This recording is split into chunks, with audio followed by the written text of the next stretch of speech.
Welcome to the Farming Without the Bank podcast, the show with a no BS approach to money, hosted by a farm strategy expert and authorized IBC practitioner.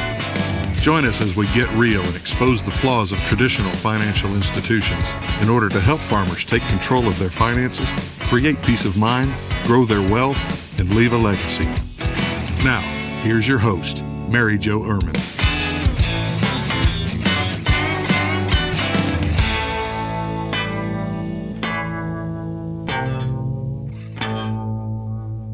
Hello, and welcome back to the podcast. Thank you for being here. We are going to do another 2-for-1. That seems to be the theme around here lately. You guys, I know I have 2 podcasts, but everything that I talk about in the farming world relates to the business world because you guys are running a business. So, another 2-for-1. We are going to talk today about what to do for bonus money, what to do with money that you have, just fell from the sky, essentially. And so many of you think that, I'm going to pay off debt and then I'm good, I'm great. And so this podcast is really going to get down to the concept of what Nelson is talking about.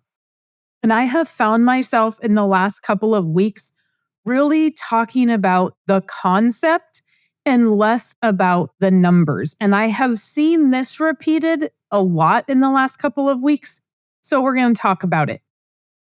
First off, how was the 4th of July? I don't know how mine was yet because I'm recording before this. I'm recording this before the 4th of July.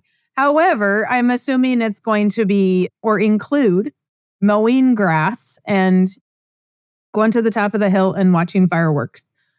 Because who's with me? Fireworks are a waste of money. Like, we might buy a couple of them, some of the bigger ones, but I am always a little bit hesitant to blow too many off because I don't want to scare the neighbors.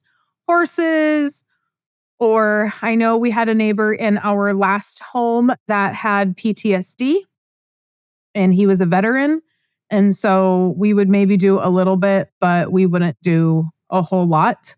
And so I'm always a little bit cautious of that because a lot of people around us have horses and cattle, and I don't need those kinds of animals running through the fence. Anywho, so let's talk about this. Oh, let me add one more thing first. We are going to have tickets by the time you hear this. Hopefully, we will have tickets online. If you go to Farming Without the Bank or Without the Bank and click on events, you will be able to get tickets to see me in Cedar Rapids on the 20th. And for the non-client meeting, you can grab tickets there for 7. It's either going to be 7 or 7:30 p.m., probably 7 p.m. We will start just a little seminar for non-clients. Maybe you've read the book, maybe you've listened to me and you just want to hear more or meet me in person to make sure I'm not some crazy lunatic from the internet. And then as a podcast, maybe you won't even like me. Who knows? Maybe you'll love me. We'll see. Okay, let's talk about it. I have had a couple of clients, like I said, who have gotten checks from maybe they had crop insurance. Maybe there was some sort of disaster relief. Maybe they inherited some money from an aunt or uncle or parent or something like that. And so what we're doing with that money is we are paying off debt. So this is what I've heard everybody say. Oh, Mary Jo, I'm going to take that money and I'm going to pay off this debt. And then we're going to go buy more stuff. Now, I don't care if you buy more stuff. But if you want to be an honest banker, if you want to beat Parkinson's law, what does the concept teach us? The concept is be honest with your money. Nelson talks about not stealing the peas. Don't take stuff out the back door, which means you can't have a loan and not pay it back. So in our mind, I don't care if it's a policy loan. I don't care if it's a bank loan. If you have a loan and you get gifted money or you come into money and you pay the bank loan off or you pay the policy loan off, you're not done making that payment. Because had you not come into the money, you would have had the payment. So if you want to pay the loan off, go ahead and pay the loan off. But know that you're honestly not done with the payment. Keep making your payment and put it into savings. Put it into a new policy. I don't care. Some of you are coming into money and paying off a house. Fantastic. You've paid off your house, but now you have $700, $900, $1,200 a month that is freed up. And you feel like there's this big relief, but you were paying it the whole entire time. And you were making good with your money, right? You were managing your money. But now you think you can stop paying it. But if you don't put that payment into a savings account or into policy premium, what happens to it? Parkinson's law. Our needs rise to meet our income. If we have an extra $4,000 or $5,000 in our checking, we're going to go buy something and we're going to buy it with cash. Now, awesome if you need the something, but there are things that we don't need that we would have not done had we not had the money. So by not putting it into savings or into a policy and saying, I'm not touching that money. Here, I do want you to segregate money. This is one time where we might have to segregate it to keep ourselves honest and beat Parkinson's law. So put it in a separate savings account and act like, you know what? This is all we have left to do X project. When you have enough money in that savings account, then you might want to use that money, borrow it to buy something, to fix up the house, to do whatever. But then you have to pay that back. Because if you were going to do that along with the payment, it would have either been on a credit card and you would have made another payment, or you would have gotten another bank loan, or you frankly would have waited until you had the cash. And so by not doing that, all we do is create this false sense of, oh, I've got money and I can manage my money. But what I'm seeing is there's a lot of people that are overspending. They're carrying quite a bit of debt load, and then they come into money and they wait for that to be their saving grace, or they didn't even know it was coming, and so they just so happen to have a saving grace.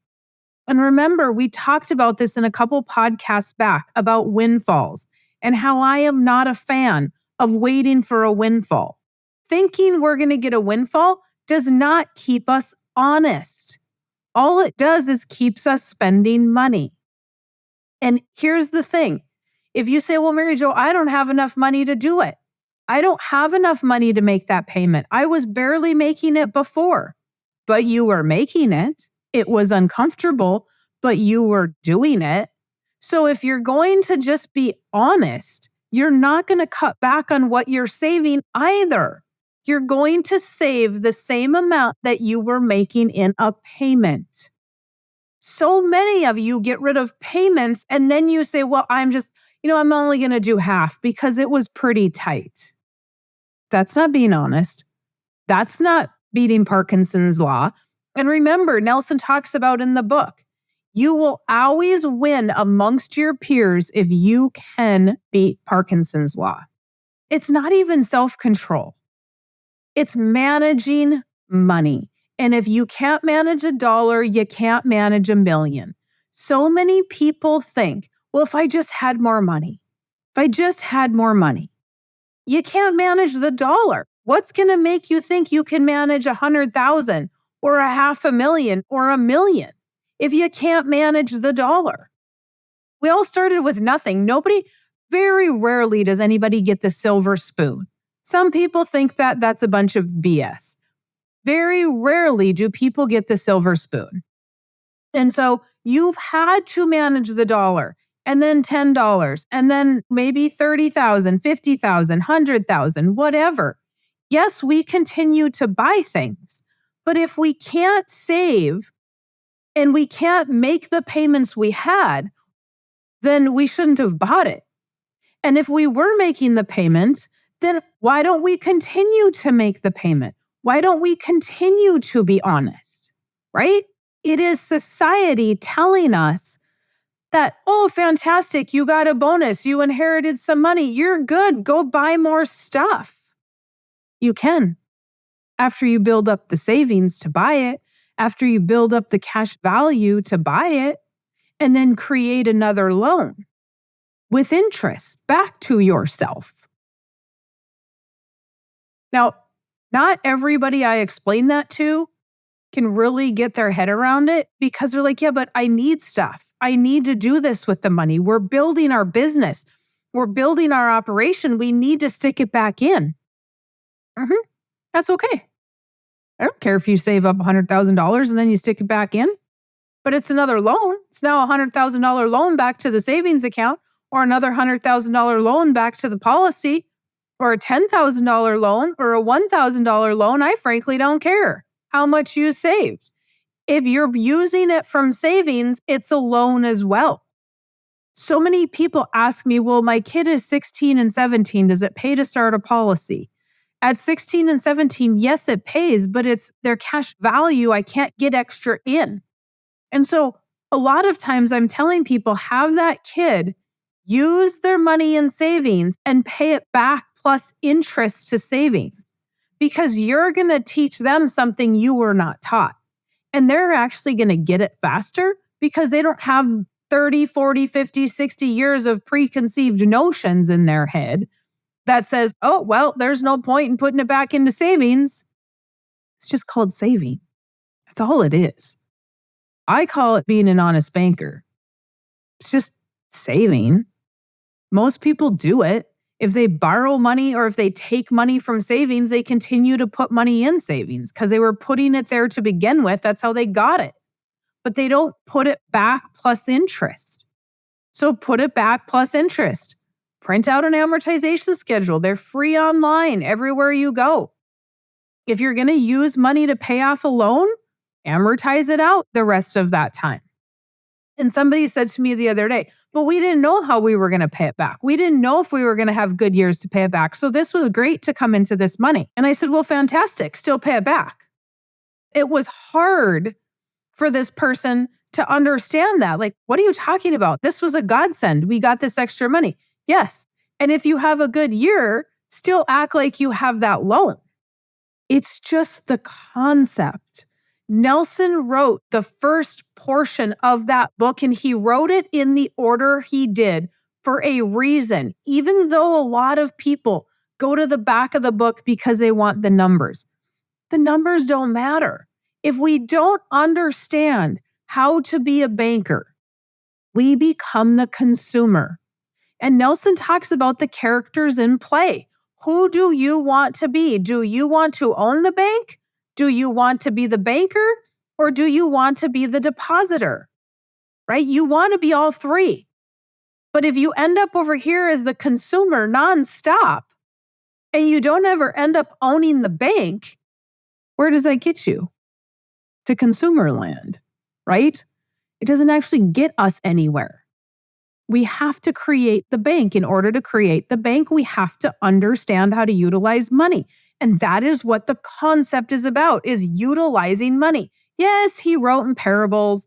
That's how it was. But if you go back and listen to the very beginning of my podcast, I review Nelson's books or Nelson's book, and I review it by chapter. You'll understand what those parables essentially mean. So the tailwind, all these things will make sense to you, and then the numbers will be the numbers. So many of you want the numbers to be the concept, and we don't want to have to think about how to utilize money. This is hard, and sometimes it's not every couple is on the same page. And so there are times where I'm having to try to explain it to one couple, and they're not buying it.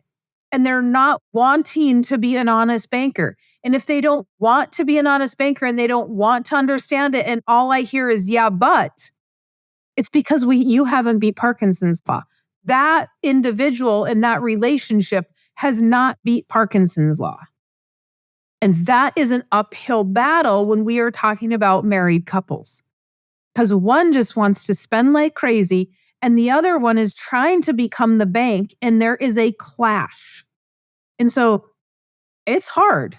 Like, I got advice for it. I'm going to keep that to myself at the moment because it is super, super hard. It might be a situation where we have to split money. We have to say, okay, this is your money, this is my money, or put somebody on a budget, whatever. That stinks to have to do that, but we're never going to get ahead when one person in a relationship is spending all the money. So challenge your thought process. Challenge it and understand what Nelson was saying. All right, guys. I don't think I need to go any further with that. We're at 16 minutes already. So let me know if you have questions, comments, concerns. If you've read my book, but you haven't read Nelson's book, I did not duplicate his book. So grab Becoming Your Own Banker. You can get it as a bundle with my books on the website. You can go to farmingwithoutthebank.com, withoutthebank.com. I frankly don't care where you go, but make sure you are understanding what we are talking about with the concept. Yes, there's a whole process to the life insurance piece, but the life insurance, again, is the tool to make the concept work. Your thought process has to be fixed first. So let me know if you have questions, comments, concerns, suggestions for podcast topics are always welcome. I got a good one the other day, which I am working on. It was a hard one and it was good, but I have to find the people to have on to do that. And that is not always the easiest thing to do. So let me know if you need me. Otherwise, grab the book, grab your tickets to the Cedar Rapids seminar if you are in the Cedar Rapids area. And I'll talk to you next week. Have a good one. Thanks for listening to the Farming Without the Bank podcast. We hope today's episode has inspired you to take control of your finances in new ways. Don't forget to check out our website, farmingwithoutthebank.com, and engage with us on our Facebook page, Farming Without the Bank. Join us next week as we smash more financial myths and empower you to accomplish your financial goals.